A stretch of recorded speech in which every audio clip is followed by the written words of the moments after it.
Dios les bendiga. Bueno, soy Julio Simón López, eh, sirviendo al Señor por mucho tiempo y bueno, de nuevo agradecidos por las cosas que Dios viene haciendo, tanto en nuestro país como en nosotros, como en este canal. Muchas personas pues, se han suscrito al canal y muchas personas también nos han escrito y bueno, algunos comentarios muy positivos eh, con respecto a ese video en particular en que se hace un llamado a profanar esas estatuas que se hicieron con las armas fundidas de las FARC aquí en Colombia, ¿no? Y pues bueno, quiero pues saludar a todos, a las personas que se han suscrito, a aquellos que entran a este canal por primera vez, un canal pues hecho para ustedes. Incluso quiero contarles que pues como se subieron los suscriptores, tuve el deseo de, porque me dieron la opción, ¿no? De monetizar, pero el Señor hablaba a mi corazón de no hacerlo por una razón muy específica. No es porque no tenga necesidades, claro, como todos tenemos necesidades en muchas áreas y más en esta parte financiera, pero el Señor me decía primero las personas, piensa primero en las personas. Así que este canal, desde que inició, de hecho nunca tuve por eso el objetivo de llegar a toda una cantidad de suscriptores o monetizar, porque me interesa más que la información que se entregue a través de este canal bendiga la vida de las personas, pueda ser útil en diferentes áreas. Ahí hay temas para familia, ahí hay temas para ministros, ahí hay temas para creyentes recién convertidos, para personas que no conocen del Señor. Pues todo es de esculcar, ¿no? Y pues que usted pueda sacarle provecho a esto. Ahí está ese canal, cada chorus, cada cosa ha sido hecha en oración, ha sido hecha de forma consciente, con la Biblia en la mano y bueno, esperando en Dios que sus vidas sean tocadas, transformadas, avivadas por Dios.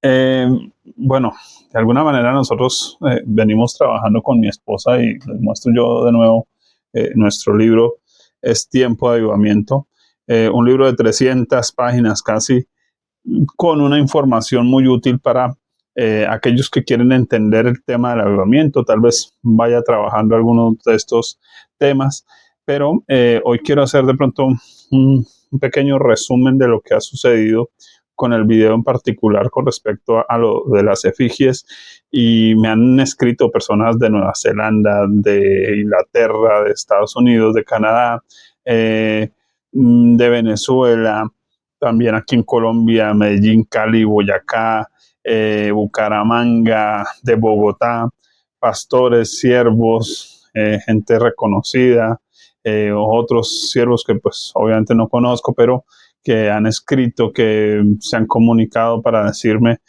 Pastor Simón, vamos a hacer la tarea, vamos a ir a Nueva York, vamos a ir a Bogotá, estamos moviéndonos, armando grupos de oración, de intercesión.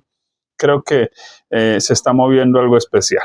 Ahora, eh, alguien me envió eh, algo y quiero pues compartirlo porque no, para mí es nuevo empezar a leer de pronto comentarios, cosas, ha sido pues una dinámica que no tenía. Algunos comentarios, la verdad, los he borrado, los he eliminado. Hay gente que tiene un pensamiento religioso, retrógrado, cerrados de la cabeza, digo yo, y pues la verdad no me interesa pedir muchas opiniones de personas que no están en el mismo espíritu. Preferiría que pues miren otro canal, que miren otra cosa. La verdad no me interesa. Quiero ser fiel a la verdad, quiero ser fiel a la palabra de Dios, quiero ser fiel al Dios que conozco, al Dios de la Biblia, al que es el Dios de Abraham, de Isaac, de Jacob, Padre, nuestro Señor Jesucristo, quien ha puesto su espíritu en nosotros y que nos da la capacidad de discernir entre el que le sirve a Dios y el que no le sirve. Alguien me envió un comentario y me gustó y hago pues el aporte para todos porque sé que hay un interés en este momento en particular con respecto a esto. Entonces, me habla que existe un dios pagano que es Anubis. Leo acá lo que tengo en mi computadora. Es un dios egipcio antiguo, conocido por su papel en la muerte, la mortificación y el inframundo. Era representado como un hombre con cabeza de chacal o de perro, creo que es muy conocido, y a veces simplemente como un chacal o perro. Su nombre egipcio era Ampu, y pues no es coincidencia, y creo que es lo que llama la atención en particular, que este dios pagano use como medio de transporte la canoa, que es lo que hablamos allá respecto a la efigie en Nueva York, la cual él utilizaba, pues, en lo que es la mitología y todo esto, eh, para transportar sus víctimas hacia el inframundo.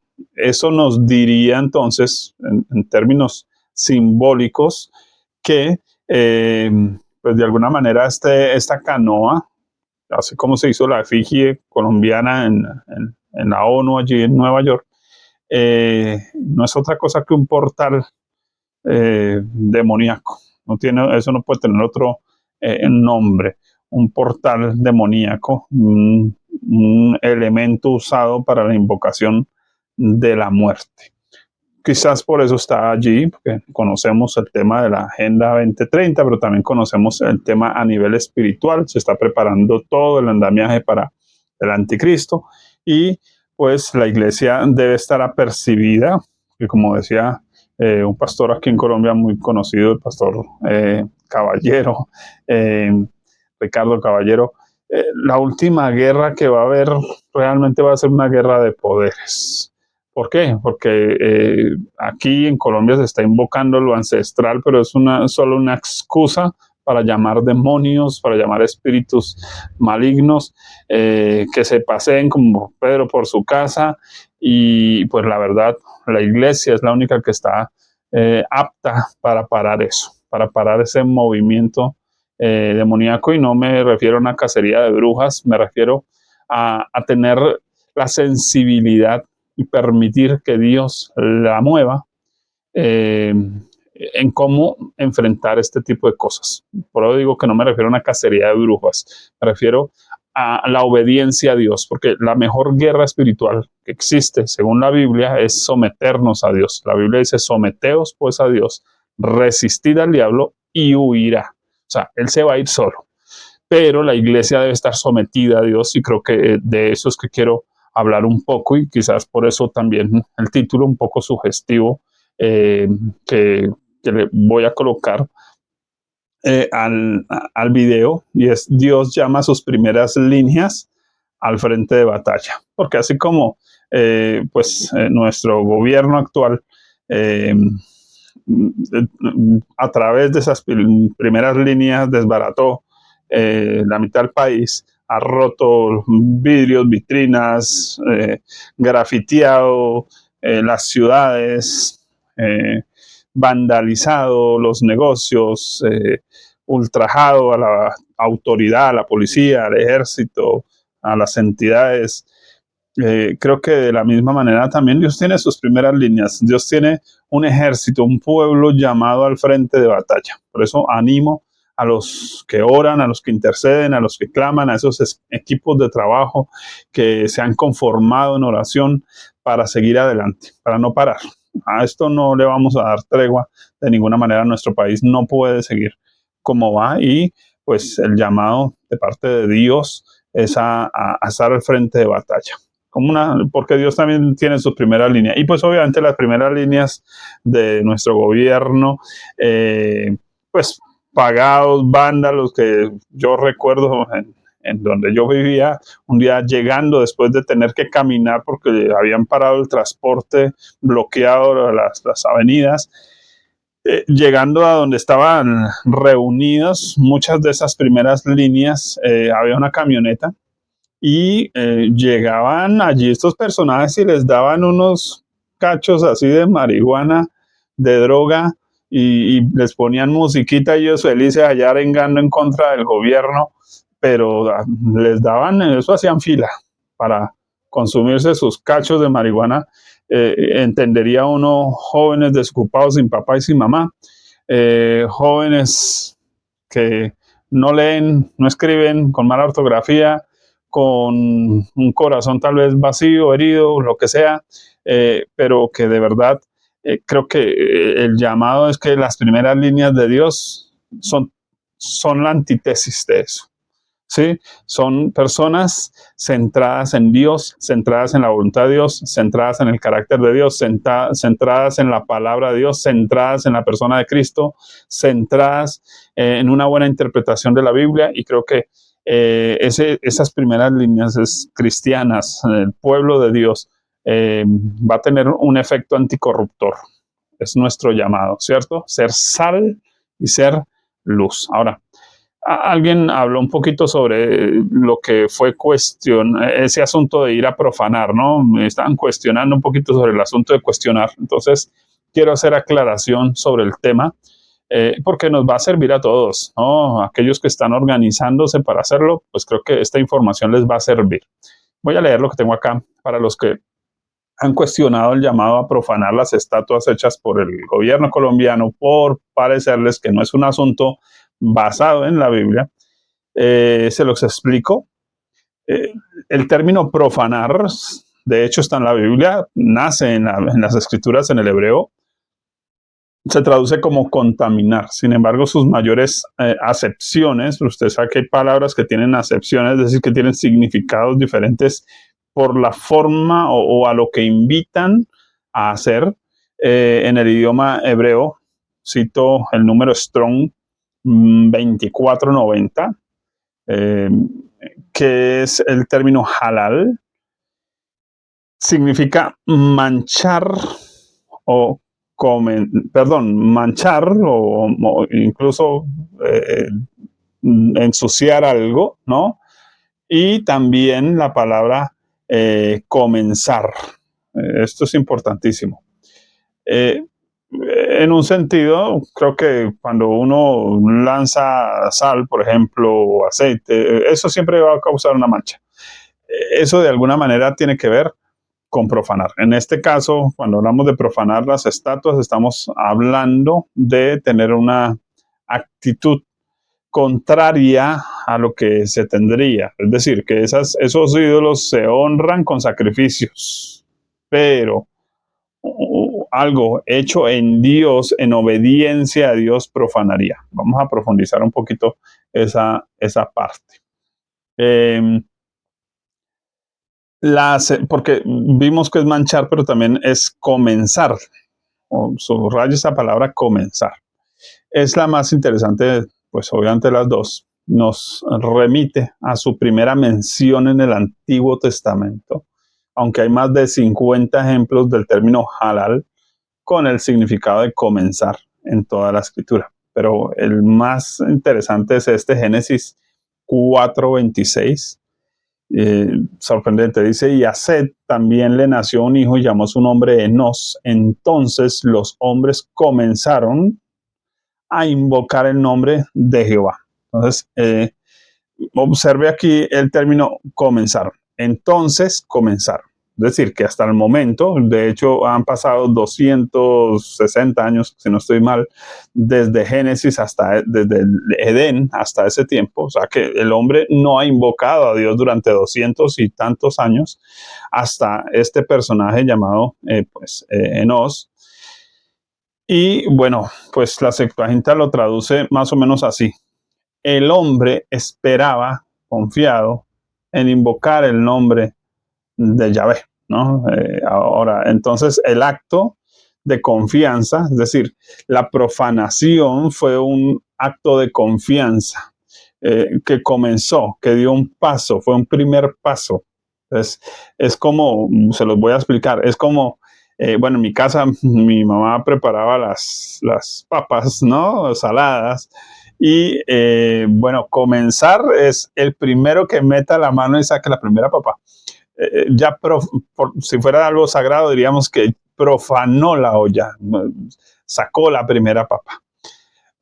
Creo que de alguna manera el acto de profanar entonces es un comienzo, es solo un comienzo, es solo un acto profético que da inicio a algo que Dios va a hacer ¿no? Entonces, si usted tiene una lámina metálica y le echa una gotica, comienza echándole una gotica de ácido y lo deja ahí, por sí solo ese comienzo se va a ir extendiendo y va a ir profanando. Entonces, lo que se va a hacer con estas estatuas, pues en particular es solamente el comienzo de algo, pero es un comienzo en obediencia a Dios. Así que lo que nos está diciendo el texto de Génesis 4:26 es que cuando los hombres empezaron a invocar el nombre del Señor, de alguna manera están empezando a profanar sus dioses, profanar los ídolos que había en aquel momento y que pues la carta a los Romanos capítulo 1 nos dice de qué tipo de ídolos era.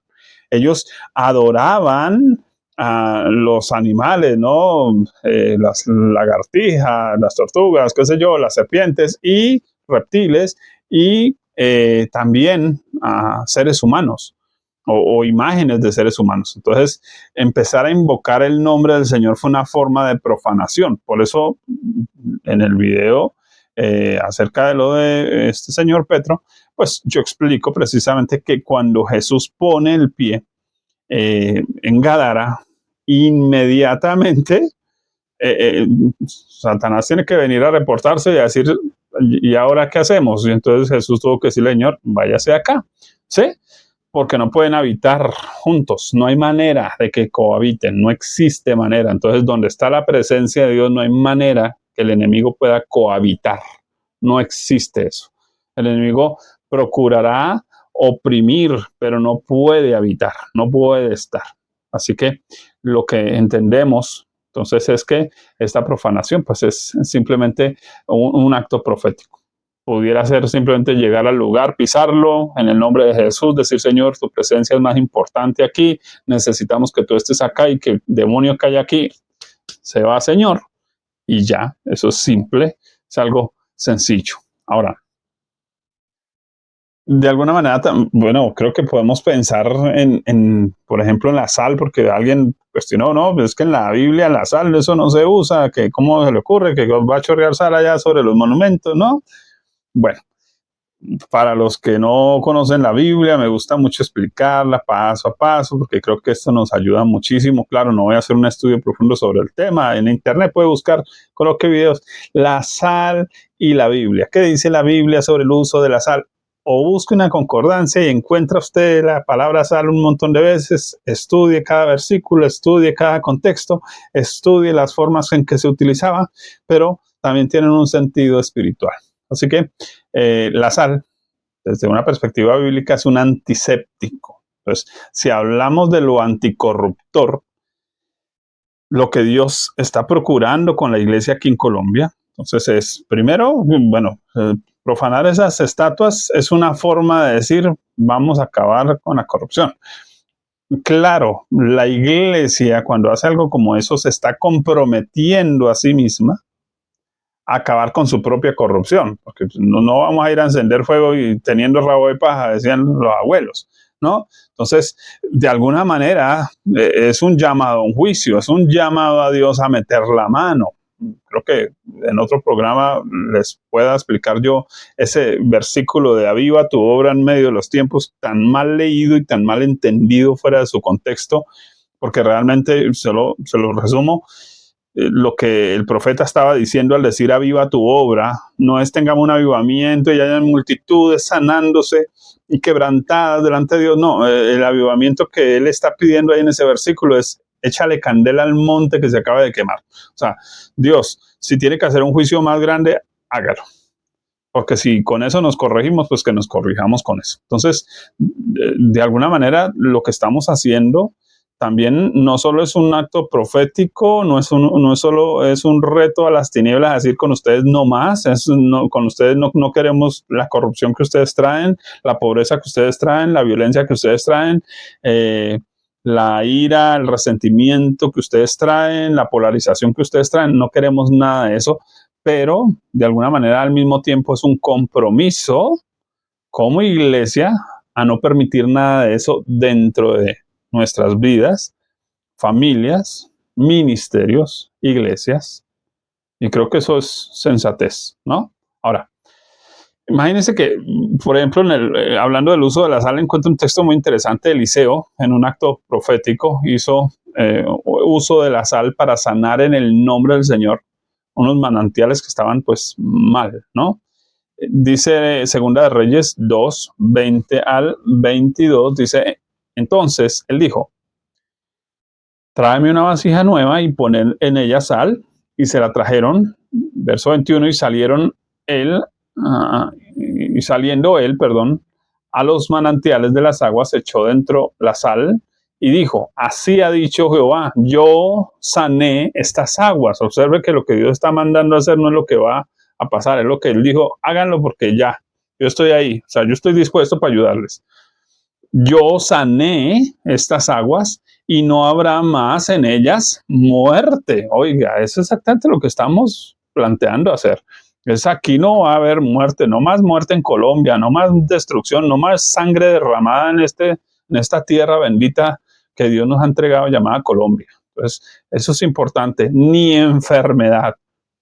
Y el resultado, y fueron sanas las aguas hasta hoy, conforme a la palabra que habló Eliseo, porque es que, a ver, la Biblia nos dice, creed a mis profetas y seréis prosperados. Entonces, hay una palabra de Dios, entonces para mucha gente no tiene sentido estos actos proféticos, pero Dios respalda su siervo, respalda su palabra y respalda obviamente una eh, actitud correcta. Ahora, dígame si tenía sentido decirle a Moisés que extendiera un palo encima del mar o que levantara una serpiente de bronce después de estar picados de las serpientes. ¿Tenía sentido eso para ellos? ¿Tenía eso sentido teológico, bíblico?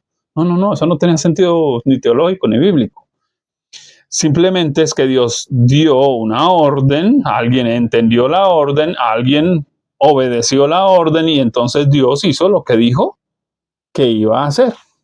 ¿Sí? Entonces, porque es que creo que a esa gente que cree que uno está pidiéndole aprobación en cosas, no.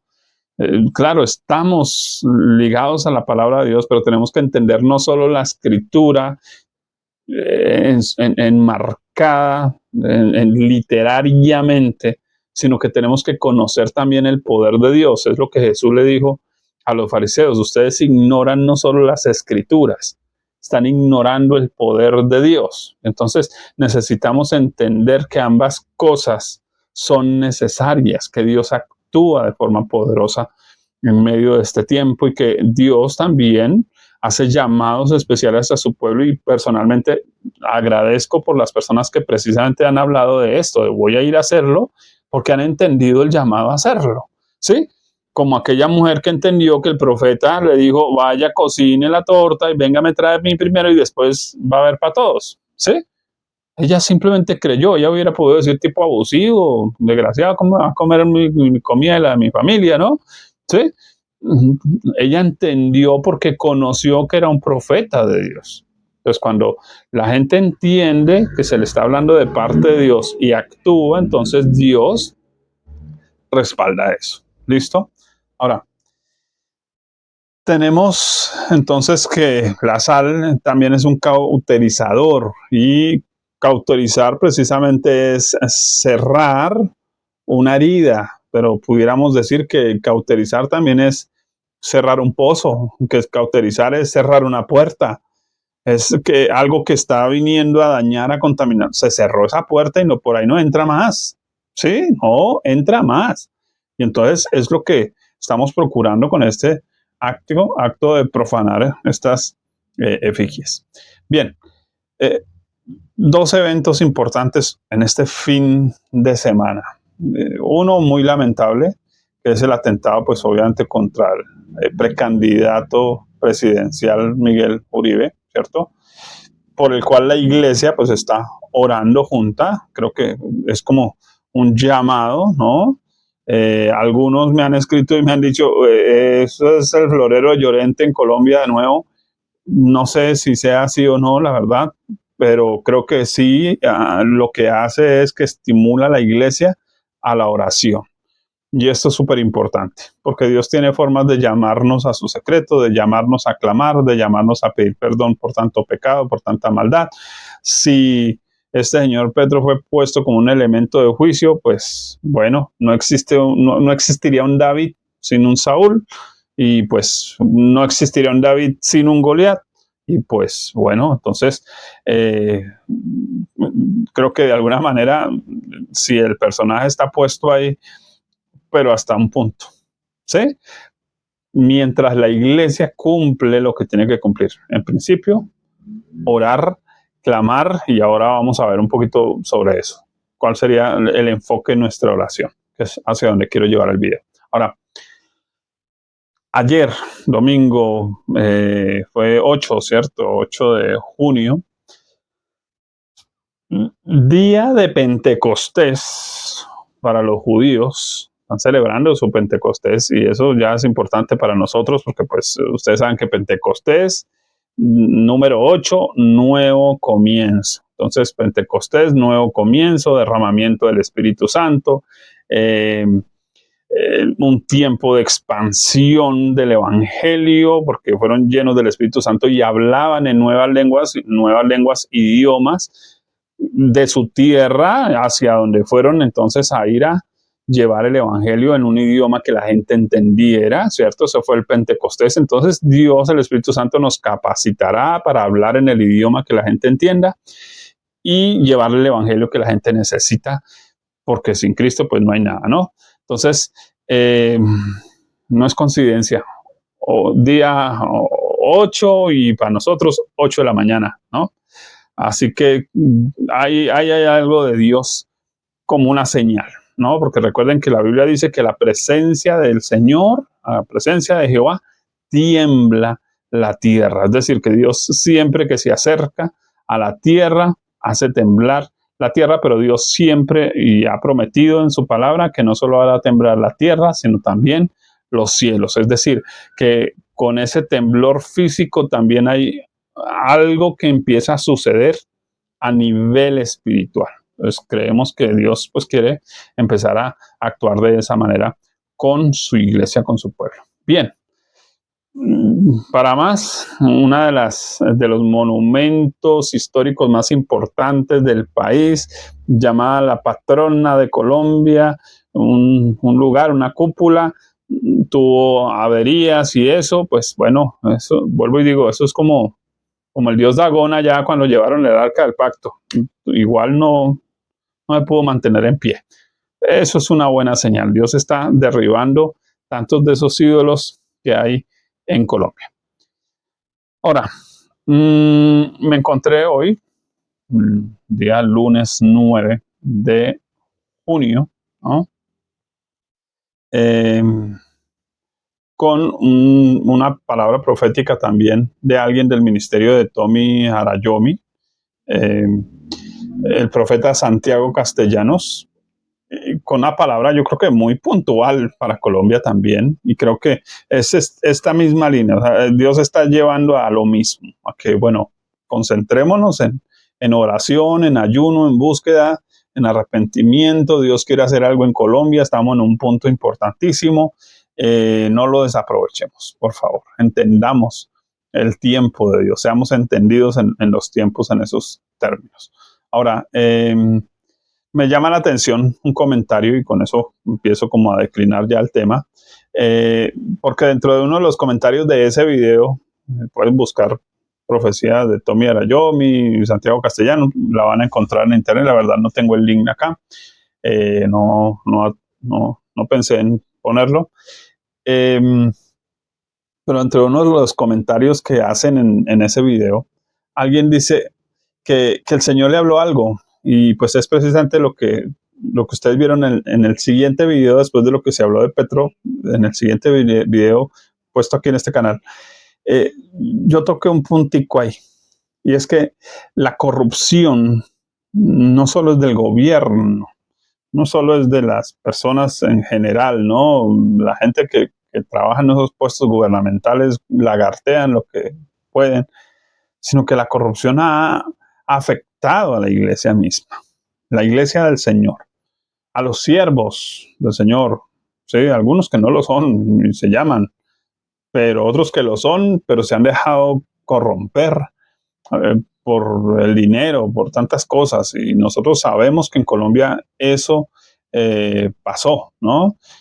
Yo personalmente, hace 30 años atrás, llego a Cristo y en un momento determinado me doy cuenta que empieza a llegar ese evangelio falso de la prosperidad, de la suprafe, de la guerra espiritual, y que fue el andamiaje, ¿no? De toda una doctrina salida de los pelos, que aunque bien intencionada en un aspecto, se volvió una manipulación, una venta de cartones, ¿no? Te hacemos apóstol, te hacemos profeta, te convertimos en arcángel, con un cursito de 7 millones en Costa Rica, bueno, etcétera, ese tipo de cosas que yo creo que las sabemos la mayoría de los que llevamos al menos 30 años en el Evangelio, y empezó a convertirse en un negocio el Evangelio. ¿Por qué? Porque muchos pastores estaban aguantando hambre, estaban viviendo situaciones precarias a nivel económico y pues llegaban y les ofrecían: si te vuelves esto,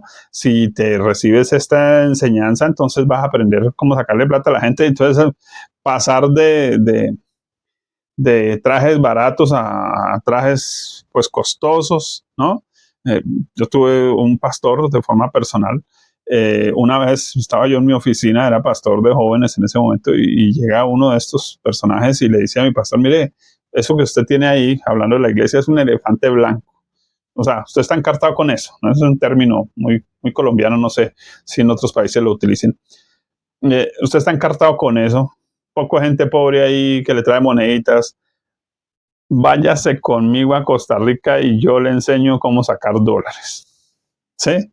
Y cambiamos el traje barato por trajes costosos. Y desde ahí empecé yo a ver una cantidad de cosas que eso ahí han ido en un aumento en Colombia, no en disminución. ¿Y por qué han ido en un aumento?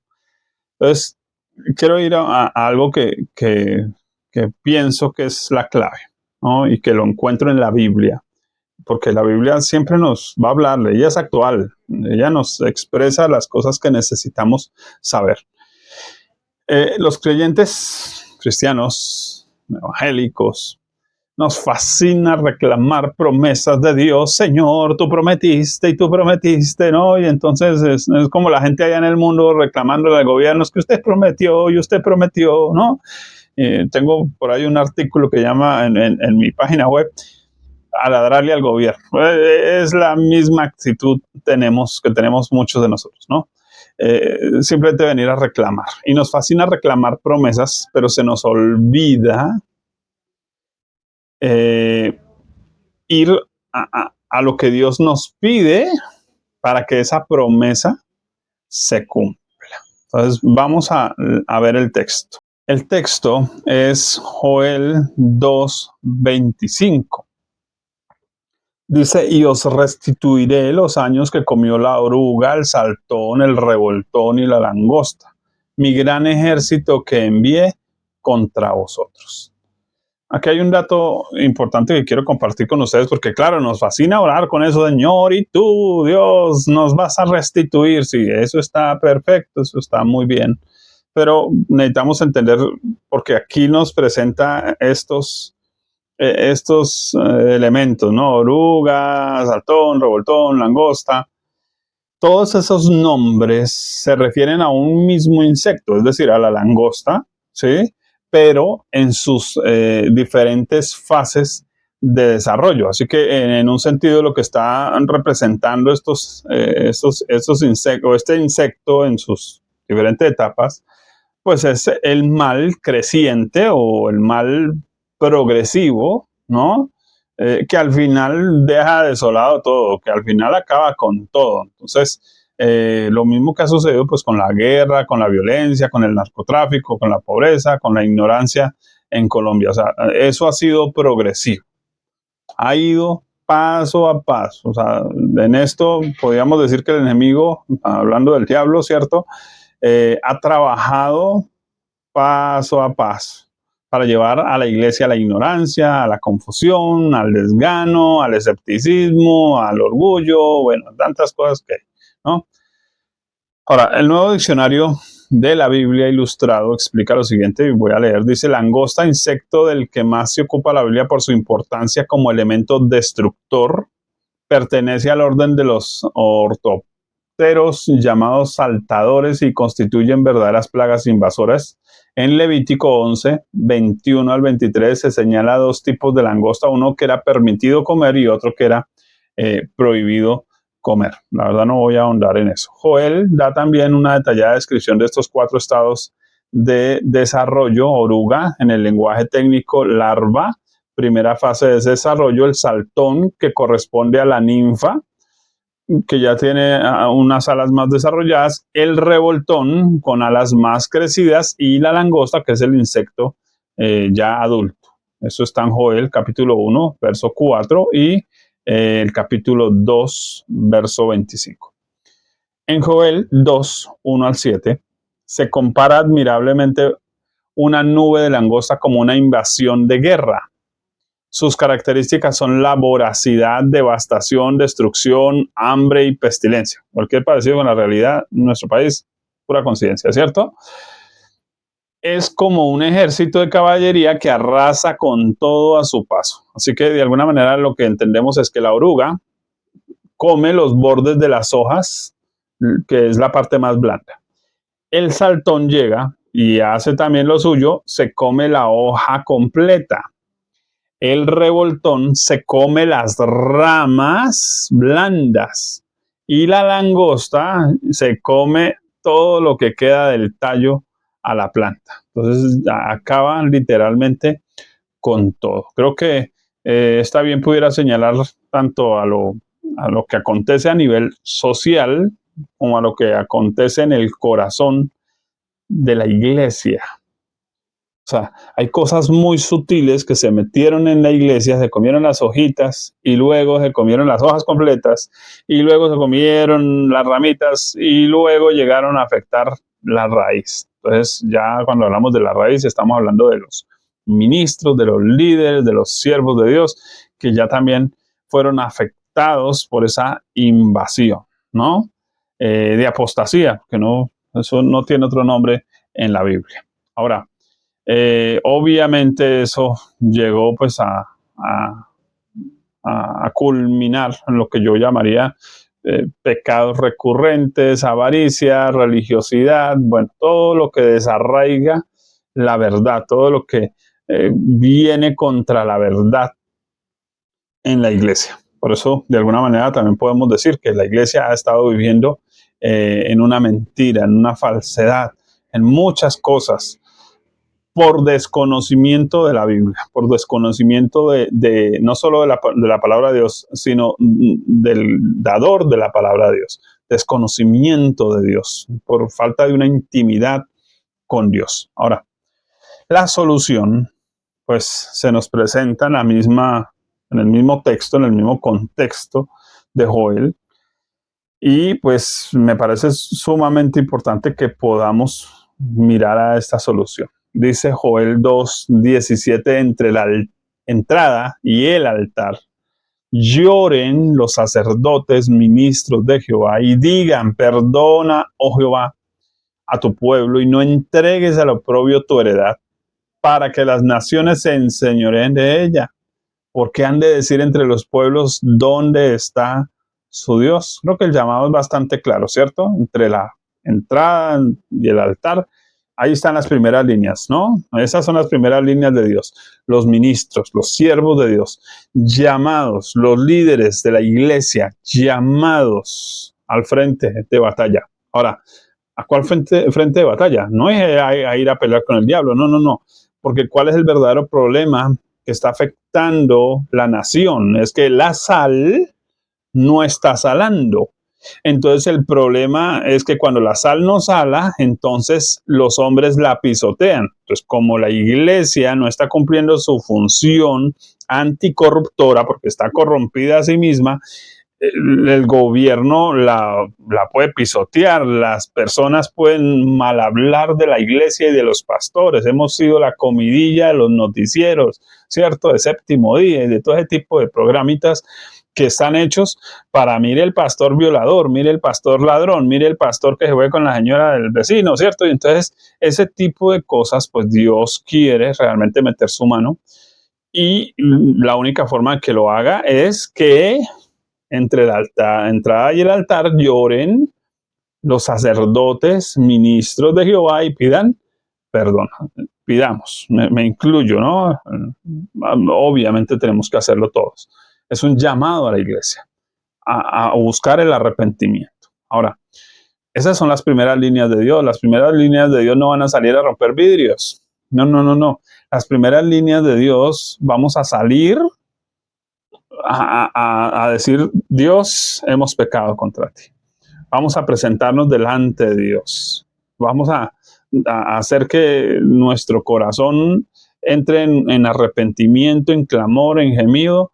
Y mientras hacemos eso, Dios va a purificar, Dios va a limpiar y va a hacernos sal que sala, luz que alumbra, ¿no? Y entonces cuando eso suceda, la corrupción en el país, pues va a empezar también a ceder, porque la iglesia va a cumplir su función, porque es que no se trata de chorrear aceite desde los helicópteros, como hicieron hace muchos años algunos profetas, por todo Bogotá y por todo Colombia, y creer que el aceite chorreado va a transformar la vida de las personas.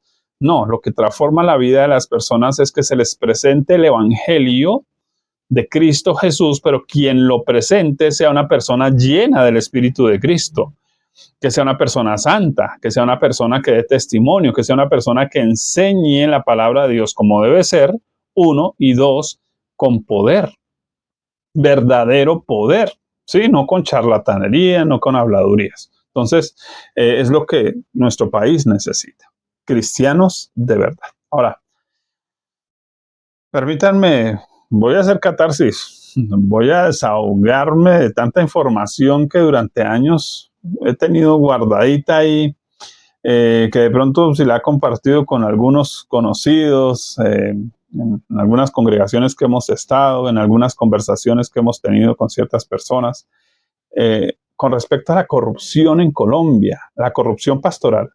Voy a hablar de la corrupción pastoral en Colombia. Claro, no voy a nombrar nombres para no meterme en líos, porque no es mi interés. Mi trabajo no es juzgar a nadie, es simplemente hablar de lo que Dios quiere hacer, del juicio que Dios quiere hacer. Y pues, si a cada uno lo que le corresponda, como decían las abuelas, ¿no? Al que le caiga el guante, pues que se lo chante, ¿cierto? Entonces, pues obviamente, pero no es mi interés ni señalar a este o al otro, porque finalmente el Señor nos mira como un solo pueblo y el problema es de todos. Sí, por eso Esdras confiesa el pecado de su nación, incluyendo sus padres. Nosotros debemos hacer exactamente lo mismo, confesar nuestro pecado, es nuestro. Todos somos responsables aquí de lo que está pasando. La iglesia es la verdadera responsable que el país esté como está, no es el gobierno. Sí, en el gobierno hay torcidos, hay brujería, hay maldad, hay corrupción, todo eso está allá. Pero la verdadera culpable es la iglesia, porque la iglesia que no sala, pues permite que la corrupción se riegue como en un pedazo de carne sin sal en el desierto. Pero si tiene harta sal, el pedazo de carne se pone sabroso, se pone bueno para comer, ¿sí? Entonces necesitamos nosotros ser la sal que sala y la luz que alumbre. ¿Para qué? Para que Colombia deje de estar en las tinieblas en las que está. Así que ese es el llamado de Dios. Pienso que en Colombia tenemos pastores que han vivido en corrupción. Tenemos una cantidad de casos. A ver, ¿qué piensa uno de un pastor que debe 100 millones de pesos a una abuelita que le prestó y que eso ha salido públicamente la señora en radio y televisión cobrando los 100 millones y no se los han pagado? Que esos 100 millones fueron para pagar ser sacado del secuestro, cuando se supone que un secuestro no se debe pagar, ¿cierto? Se debe esperar a que el gobierno sea el que liberte, ¿sí? Entonces, eso ya está mal. ¿Qué piensa uno de un pastor que tiene abuelitas pensionadas con el sueldo mínimo, ¿cierto? pero que él con los diezmos, con las ofrendas de esas abuelitas, compra caballos, 2 y 3 caballos de 800 millones de pesos cada uno. ¿No es eso corrupción? ¿Qué hace una pastora con un jarrón de $70,000 en su casa? ¿Por qué las pastoras o pastores que van a ir a dar una conferencia aquí en Colombia, viniendo de Bogotá a, no sé, a Medellín, a Cali, cobran 20 y 30 millones de pesos? Y la razón por la que lo hacen, lo he escuchado yo con este único video que me funciona y porque pues he estado metido en el ramo pastoral toda la vida. La razón por la que piden toda esa cantidad de plata, además del hotel 5 estrellas y comida VIP, ¿no? Toda la cosa, ¿no? Es que tiene que estrenar vestido en cada conferencia de 1 hora. Entonces, si da 3 horas de conferencia, pues cobra 20 millones por cada hora de conferencia, entonces cobra 60 millones de pesos porque gasta 10 en la ropa que utiliza. Qué absurdo eso. Eso es corrupción. La iglesia está corrupta. Ahora, ¿qué hace una iglesia en Bogotá famosísima cambiando el nombre de la iglesia cada 3 años? Eso es un delito, pero lo hacen, ¿sí? Y ustedes pueden sacar cuentas por ustedes mismos. Oiga, piensen en una iglesia que cada 3 años le cambia el nombre a su iglesia. ¿Y por qué lo hacen? Porque constituyen la iglesia como una empresa, pero como lo que es la Cámara de Comercio, ellos dicen que una empresa puede durar hasta 3 años. Si no funciona, usted la puede liquidar y comienza de nuevo cada 3 años. Así que pues por eso tenemos iglesias en Colombia que cambian de nombre cada 3 años. Esa es la razón, para los que de pronto no lo sepan. Así que es la forma de evadir impuestos. Es la forma de evadir pagar por lo que deben pagar. ¿Cómo es posible que usted busque en internet, ponga el nombre de la iglesia más grande que encuentre aquí en Colombia, busque las 2, 3 grandes iglesias aquí en Colombia y coloque registro, por cuánto están evaluadas, por cuánto aparecen ante el gobierno? Y tenemos iglesias que aparecen con un capital base de 1.000 millones. O sea, supuestamente eso vale 1.000 millones todo lo que tienen. Y cuando usted va a ver, las construcciones han valido 20 y 30 millones de dólares. Entonces, ¿cómo es posible que tengamos iglesias que aparecen registradas como con bienes materiales de no más de 1.000 millones, que a veces eso no vale ni el apartamento donde vive el pastor? Porque sabemos de pastores que sus apartamentos valen 6.000 millones de pesos aquí en Colombia. No estoy hablando del extranjero, ¿sí? Porque pues, aquí el problema es por la casa. Estamos hablando de la casa, llamada Colombia. Entonces, es vergonzoso que en una iglesia en Bogotá se hayan agarrado los hermanos con sillas en mano, y eso salió por el tiempo, por el espectador, ¿cierto? Por las noticias, porque el pastor abusaba sexualmente, muchachos, la esposa le tapó durante años. Cuando por fin lo descubre, entonces la misión lo va a mandar de disciplina y le dan pasajes para que vaya a vacaciones para Estados Unidos a descansar. Y cuando el hombre se devuelve y divide la iglesia, y el hombre sí todavía ha firmado los papeles y se apoderó de los bienes de la iglesia, del colegio de la iglesia, de las cosas de la iglesia, y la gente misma, sabiendo, teniendo eh, los datos de que sí había sido así, prefirieron apoyarlo, dividir una misión, darse golpes con sillas en mano en Colombia, ¿sí? Públicamente, y apoyar un hombre que pues, está haciendo algo aberrante, ¿no? Entonces, ¿cómo es posible que conocemos el caso allá del señor de Pasto, ¿cierto? Videos grabados y la gente sigue aplaudiendo al malvado cuando la Biblia dice que no se debe aplaudir al malvado. Entonces, lo primero que tiene que pasar es que la corrupción aquí en Colombia necesita desaparecer.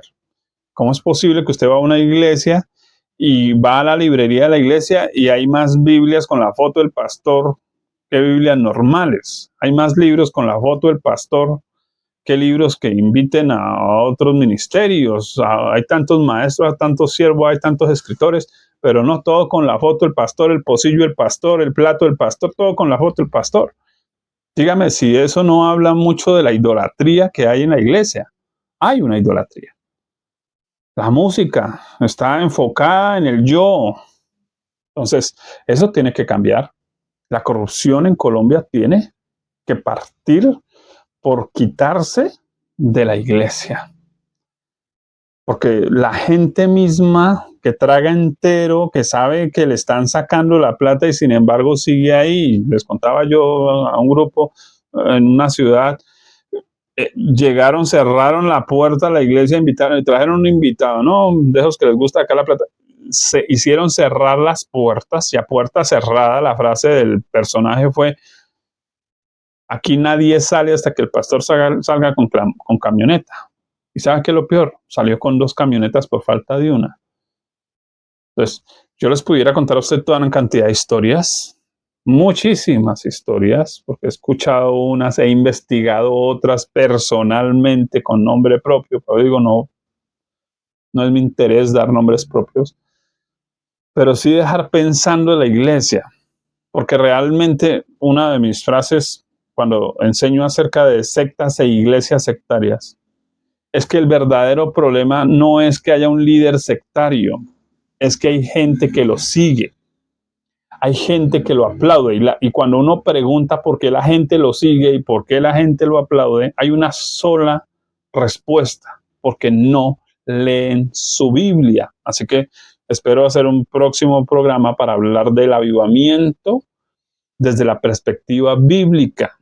¿Por qué? Porque el verdadero avivamiento nace en la palabra de Dios, en el conocimiento de la palabra de Dios. Sin la Biblia no hay avivamiento.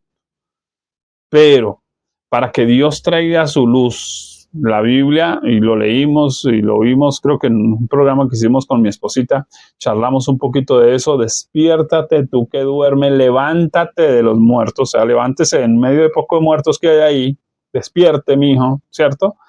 Y te alumbrará Cristo. O sea, el elemento es despertar. El despertar viene a través de la oración, a través de las circunstancias difíciles. El despertador que suena, la alarma, la trompeta que Dios hace sonar, eso nos despierta. Perfecto. Luego, entonces, nos tenemos que decidir a salir del medio de los muertos. Esto no puede seguir así. No puedo seguir viviendo en medio de un mundo corrupto. Necesito ser un anticorruptor, como ministro, como líder, como hermano en Cristo. Si tengo que llamar la atención de mi pastor, claro, la Biblia dice que lo hagamos con mansedumbre, lo hagamos como a padres. Tenemos que ser muy sensatos en eso. Pero si Dios me está llamando a eso, porque muchos profetas se han callado por miedo a la persecución, entonces no han sido leales al Señor. Es lo que la Biblia dice al respecto. La Biblia dice que maldito el que hiciere indolentemente la obra de Jehová. El término indolente significa que no la hace como Dios se la mandó a hacer. Entonces, cuando nosotros no hacemos lo que Dios nos mandó, porque es que si me echan de la iglesia, es que me da pena con los hermanos, es que qué dirá el pastor, es que para dónde me voy yo después, y entonces están idolatrando al hombre y entonces no están dispuestos a ser leales a Dios primero. Se lo está diciendo alguien que se ha hecho echar de las iglesias por cantar la tabla muchas veces.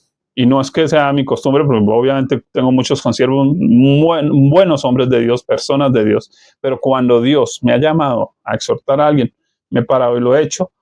Y si eso me representa que me echaron, que me hablaron de mí, pues no me importa, porque es lo que la Biblia dice. Y Moisés dijo: el que esté con Jehová, saque su espada y mate a su hermano. Y los levitas se santificaron en Jehová. Y Dios dijo: bueno, ahora ustedes son míos, consagrados, ¿cierto? Y ahora yo soy su heredad. ¿Por qué? Porque se santificaron el nombre del Señor, porque es lo que Dios nos está llamando, a la valentía, a empezar a denunciar el pecado, a empezar a pararnos en contra del pecado. Y tenemos que empezar por el propio, pero también, si estamos viendo cosas que están siendo contrarias, necesitamos que muchos de esos hombres que tienen allá esas multitudes vean sus sillas vacías para que se den cuenta de que o predican la verdad o, señores, se van a quedar solos. porque la gente tiene que decir, yo quiero darle prioridad a la verdad en mi vida, en mi casa, en mi familia, ¿sí? Y eso tiene que ser prioridad. Entonces, mis amados, termino con eso. Pudiera contarles un montón de historias, pero no lo voy a hacer para no alargar más este video. Creo que el llamado es a la oración y personalmente diría, Señor, envía tu luz, que Dios traiga luz, que Dios arranque por nosotros. Hablo por mí, en principio. Sí, que Dios empiece a esculcar mi corazón, como dice el salmista, examíname, pruébame, conóceme, ve si hay en mi camino de perversidad y guíame por el camino eterno. Que el Señor empiece a hacer eso. Empecemos a pedir, Dios trae luz sobre tu pueblo, trae luz sobre tu iglesia, trae luz sobre tus siervos, trae luz sobre el pastor grande, pequeño, de iglesias grandes o pequeñas. El Señor trae luz y permite, Padre Santo, que podamos nosotros ver nuestra maldad. Es lo que la Biblia promete en Sofonías, que Dios iba a salir con la linterna en la mano a alumbrar, porque los dioses, aunque ya no estaban públicamente, porque a veces cuando vienen estos momentos de oración masiva nos vemos muy santicos, muy lindos, pero es en lo privado donde Dios nos conoce y ahí no nos podemos esconder. Entonces es en lo privado donde necesitamos que Dios empiece a traer luz sobre su iglesia, sobre su pueblo, porque obviamente Dios nos reprende en privado en su misericordia, en su amor. Entonces oremos que Dios traiga luz. Si vemos que nuestro pastor está haciendo lo incorrecto, oremos, Señor, abre sus ojos, tráele luz. No pidamos, Señor, bendícelo, no, Señor, trae luz, muévelo, conmuévelo, Señor, tráelo al arrepentimiento, porque si él mejora, mejora el resto del pueblo, ¿sí? De pronto, no, ¿cierto? A veces pasa que los ministros empiezan a hablar lo correcto y la gente empieza a irse. Entonces también eso es un coladero, decimos aquí. Es donde vamos a ver quién sí es y quién no, porque es lo que la Biblia dice. Es necesario que hayan divisiones, porque es que a veces no queremos las divisiones, pero es necesario que hayan para que salgan a la luz los que son aprobados y los que no lo son.